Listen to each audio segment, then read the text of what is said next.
Hello दोस्तों, स्वागत है आपका हमारे यूट्यूब चैनल आईएएस फर्स्ट में। दोस्तों, आज इस वीडियो में हम बात करने वाले हैं 17 अप्रैल 2026 के करंट अफेयर एनालिसिस की। तो चलिए शुरू करते हैं। आज का पहला न्यूज़ है the delimitation and women's reservation push, यानी परिसीमन और महिला आरक्षण का दबाव। कॉन्टेक्स्ट क्या है, संदर्भ क्या है? तो सरकार ने 2029 तक नारी शक्ति वंदन अधिनियम 2023 के कार्यान्वयन में यानी इम्प्लीमेंटेशन में तेजी लाने के लिए 3 विधेयक पेश किए हैं, जिसे 2026 के बाद होने वाले तत्काल परिसीमन अभ्यास से जोड़ा गया है। जैसा कि आप जान रहे हैं कि 2026 से ही अभी जनगणना शुरू हो चुकी है और पूरी तरीके से 2027 में अभी शुरू हुई है। और इस जनगणना के बाद नए तरीके से, नए सिरे से सरकार परिसीमन करना चाहती है। सरकार संसद में यानी लोकसभा में सीटों की संख्या बढ़ाना चाह रही है। तो इसी के ही परिप्रेक्ष्य में इस परिसीमन के रिगार्डिंग में विधेयक लाया गया है। इसके अलावा सीटों की संख्या को 850 तक करने के लिए भी सरकार ने विधेयक लाया है। चलिए उस पर भी बात कर लेते हैं। तो प्रस्ताव क्या है? तो सरकार की योजना लोकसभा की संख्या जो अभी वर्तमान में 543 है, देखिए मैक्सिमम 550 है और अभी वर्तमान में जो संख्या है वो 543 है। तो 543 से बढ़ाकर 850 सीटों तक करने की है।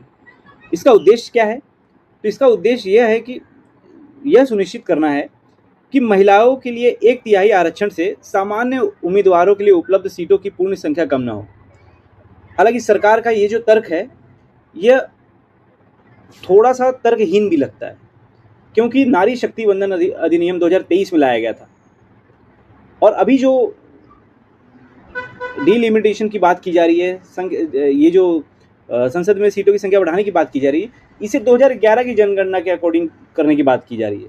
तो 2023 में अगर लाया गया था तो 2023 में ही चाहते तो 2024 के लोकसभा इलेक्शन में महिलाओं को 33% आरक्षण दिया जा सकता था, लेकिन ऐसा नहीं किया गया। अब तर्क यही दिया जा रहा है कि 2026 की जनगणना, 2026-27 की जो जनगणना होगी उसके बाद नए सिरे से लोकसभा की सीटों की संख्या बढ़ानी होगी और उसके बाद फिर दी जाए, ताकि जो अभी वर्तमान में सांसद हैं उनकी सीटों पर खतरा ना हो, स्पेशली पुरुष सांसद। तो ये जो तर्क है मेरे हिसाब से, और आप लोग के हिसाब से क्या है ये आप लोग जरूर कमेंट करके बताना, लेकिन मेरे हिसाब से मैं यही बता रहा हूँ कि ये तर्कहीन है। आगे बात करते हैं कॉन्स्टिट्यूशनल लिंक की। तो आर्टिकल 81 और 82 के तहत सीटों के पुनर्आवंटन पर लगी रोक यानी 1971 की जनगणना के आधार पर 2026 के बाद होने वाली पहली जनगणना के बाद समाप्त हो जाएगी। जैसे कि आप लोगों को पता है कि 2026 तक परिसीमन पर रोक लगाया गया था 1971 की जनगणना के आधार पर। तो 2026 में वापस से जनगणना हो रहा है, फिर वापस से परिसीमन करने की जरूरत पड़ेगी। इसी वजह से यह बिल लाया गया है। विवाद क्या है? तो तमिलनाडु और केरल जैसे राज्य विरोध कर रहे हैं। उनका तर्क है कि यह उन राज्यों को दंडित करता है जिन्होंने जनसंख्या नियंत्रण को सफलतापूर्वक लागू किया है। पूरी तरह से जनसंख्या आधारित परिसीमन राजनीतिक शक्ति को महत्वपूर्ण रूप से उत्तरी हिंदी बेल्ट की ओर स्थानांतरित कर सकता है। सिंपल सी बात है, जैसा कि अभी तर्क भी दिया जा रहा है कि अगर यूपी में वर्तमान में अगर 80 सीट है जो 120 हो जाएगी, और तमिलनाडु में अगर वर्तमान में आई गेस 39 या 40 जो भी सीट है उसके बाद अगर 59 हो जाएगी, तो इस हिसाब से तमिलनाडु को तो लॉस हो रहा है ना। तमिलनाडु का जहाँ पे 20 सीट बढ़ रही है, यूपी में 40 सीट बढ़ जा रही है, और 120 सीट के बाद सिर्फ यूपी की ही बात कर रहा हूँ मैं। तो यहाँ पे साफ साफ दिख जा रहा है कि डिफरेंस, जहाँ पहले डिफरेंस यूपी और तमिलनाडु में अगर 40 का था, अब वो 60 का डिफरेंस हो जाएगा। तो यही तर्क दिया जा रहा है कि इसे थोड़ा और अच्छे से रैशनलाइज करना चाहिए और अच्छे से पूरे सांसद मिलकर बैठकर, सभी दल जो हैं वो एक साथ बैठकर विचार विमर्श करें और उसके बाद सीटों का निर्धारण करें। इसके अलावा राज्यसभा की भी सीटों की चर्चा की जानी चाहिए, क्योंकि अगर कोई विधेयक पारित नहीं हो पाता है और संयुक्त अधिवेशन की जरूरत पड़ती है उस समय, तो लोकसभा में अगर 850 सीटें हैं, 850 मेंबर होंगे और राज्यसभा में अभी भी 250 मेंबर है, तो राज्यसभा का वजूद ही नहीं रहेगा संयुक्त अधिवेशन में किसी भी बिल के लिए। तो इसलिए अगर लोकसभा में आप ये कर रहे हैं तो राज्यसभा में भी उसी के अकॉर्डिंग बढ़ाना चाहिए। अब बात कर लेते हैं कि यूपीएससी के पॉइंट ऑफ व्यू से इसमें कौन कौन से टॉपिक है जो कौन से पेपर को कवर कर सकते हैं। तो पहला तो भाई ये जीएस पेपर 2 को ही कवर करेगा। तो उसमें भी है संघवाद। तो संघवाद में यही है कि प्रतिनिधित्व की बात करें तो उत्तर दक्षिण में विभाजन हो रहा है एक तरीके से देखा जाए। और संवैधानिक संशोधन की बात किया जाए तो इसमें भाई आप लोग 42वां, 84वां और 131वां संविधान संशोधन विधेयक, इसको भी ध्यान से समझ लीजिए। 42वें में क्या कहा गया था, 84th में क्या कहा गया था। 84th में 2001 की जनगणना के आधार पर था। 42वां जो कि 1971 की जनसंख्या के आधार पर था। तो ये सबको आप लोग नोट कर लीजिए। इसके अलावा मुख्य शब्द अगर इसमें देखा जाए, जो कीवर्ड्स हैं जो आपको ज़रूर याद रखना चाहिए और उस पर अगर कुछ सर्च कर सकते हो तो सर्च कर लेना चाहिए।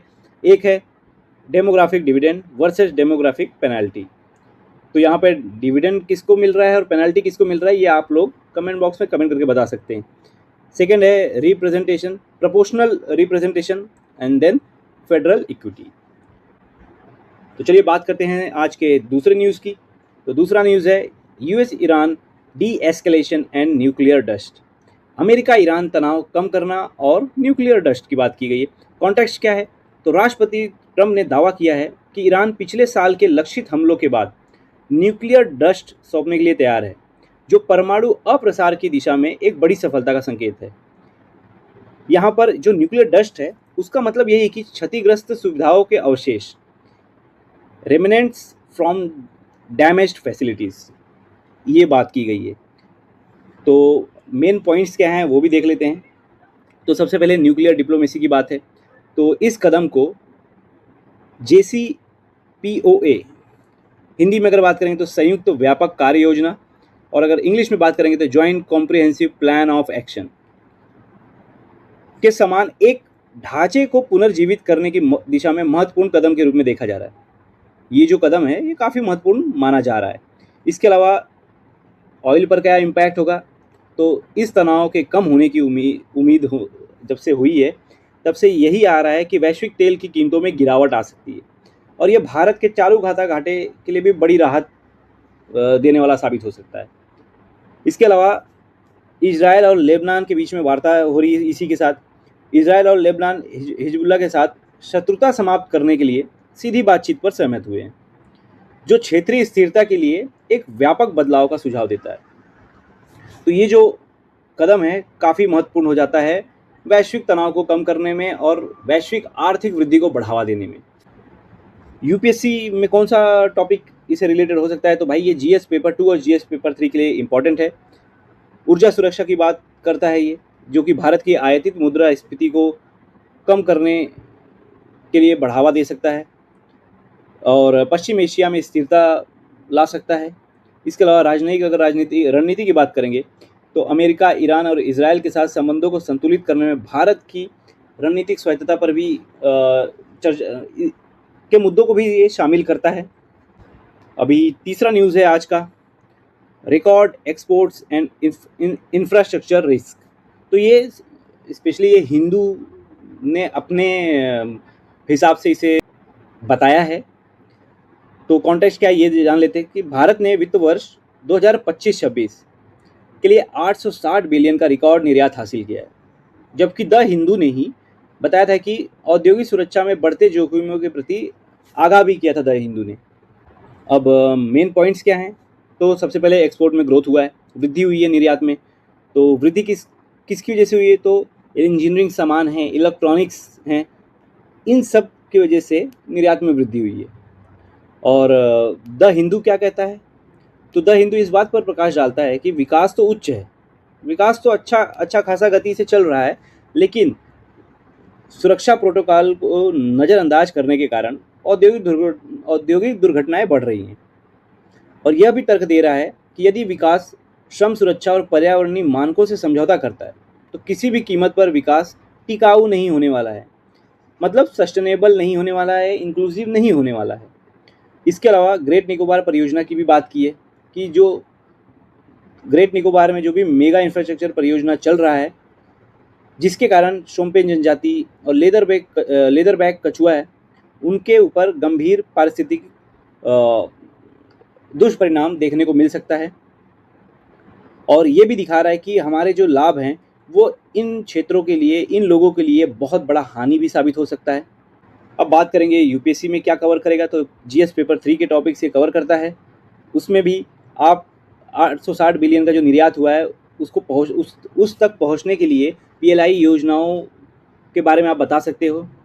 इसके अलावा आपदा प्रबंधन की भी बात करता है, औद्योगिक गलियारों में सुरक्षा की संस्कृति की आवश्यकता पर आप लिख सकते हो। इसके अलावा पर्यावरण बनाम विकास, इस पर तो ये सीधे सीधे अगर आप एस्से लिख रहे हो या फिर इससे रिलेटेड कोई क्वेश्चन आता है तो ग्रेट निकोबार परियोजना को इसमें आप जोड़ के लिख सकते हो। अगला टॉपिक है तेलंगाना जाति और सामाजिक आर्थिक सर्वेक्षण, Telangana caste and socio economic survey. Context क्या है, तो तेलंगाना के व्यापक जाति सर्वेक्षण के पहले परिणाम बताते हैं कि आर्थिक संकेतकों में SC/ST समुदाय सामान्य जातियों की तुलना में 3 गुना अधिक पिछड़े हैं। द फर्स्ट रिजल्ट्स ऑफ तेलंगाना's comprehensive caste survey shows that SC/ST communities remain 3 times more backward than general caste across economic indicators.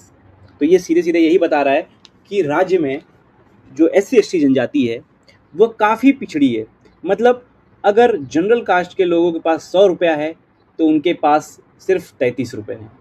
मतलब अगर वो 100 रुपये कमा रहे हैं तो ये 33 रुपये कमा रहे हैं, 3 गुना पिछड़े हैं। अब मेन पॉइंट्स की बात कर लेते हैं।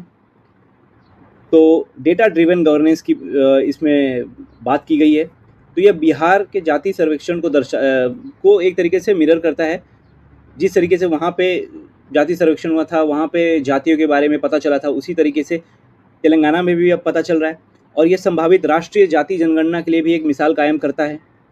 इसके अलावा नीतिगत बदलाव की बात करेंगे, पॉलिसी शिफ्ट की बात करेंगे, तो it expect a shift from universal to targeted welfare schemes based on this granular data. मतलब इस डेटा के साथ अगर सरकार चाहेगी तो सरकार सभी को सुविधा देने से, जैसे सर्वोदय की बात की जाती है कि सभी लोगों का उदय हो, तो सर्वोदय के बदले यहाँ पे जैसे आकांक्षी जिला कार्यक्रम शुरू किया गया था, उसमें क्या किया गया था, जो जिले पिछड़े हैं वहाँ पर विकास कार्यों को केंद्रित करने की बात की गई थी। सबसे पहले उन लोगों को केंद्रित करना है जो सबसे पिछड़े वर्ग है समाज में, उनको केंद्रित करना है, उनको टारगेट करना है। उसी तरीके से अगर ऐसे डेटा अवेलेबल होगा तो इस डेटा के बेस पर सरकार यूनिवर्सल के बदले जो लक्षित वर्ग होंगे उनके विकास पर ज़्यादा ध्यान केंद्रित कर पाएगी। और जो भी कल्याणकारी योजनाएं सरकार चला रही है उसका सबसे पहला जो लक्ष्य है कि जो सबसे पिछड़े वर्ग हैं उनको बढ़ावा देना है, उनको विकास के मार्ग में सबसे आगे लाना है। तो ये इस डेटा से भली भांति हो सकता है। अब अगर यूपीएससी में क्या कवर करेगा ये पॉइंट, तो ये जीएस पेपर 1 और जीएस पेपर 2 दोनों के लिए इम्पॉर्टेंट है। सामाजिक न्याय की बात करता है, तो जाति जनगणना के पक्ष और विपक्ष में आपके तर्क क्या हैं ये आप लोग पहले ही गूगल करके सोच लीजिए, रिसर्च कर लीजिए कि आपको अगर ऐसे क्वेश्चन आ जाते हैं तो उसके पक्ष और विपक्ष में आप क्या लिख सकते हो। उसके अलावा शासन की भी बात करता है कि प्रणालीगत असमानता को दूर करने के लिए बिग डेटा का उपयोग कैसे किया जा सकता है। तो दोस्तों आज का वीडियो यहीं तक था। अगर आपको आज का वीडियो पसंद आया हो तो वीडियो को लाइक ज़रूर कर देना, चैनल को सब्सक्राइब भी कर देना और ऐसे ही अपना सपोर्ट हमारे चैनल पर बनाए रखिए। मिलते हैं आपको नेक्स्ट वीडियो में, तब तक के लिए पढ़ते रहिए। जय हिंद, जय भारत।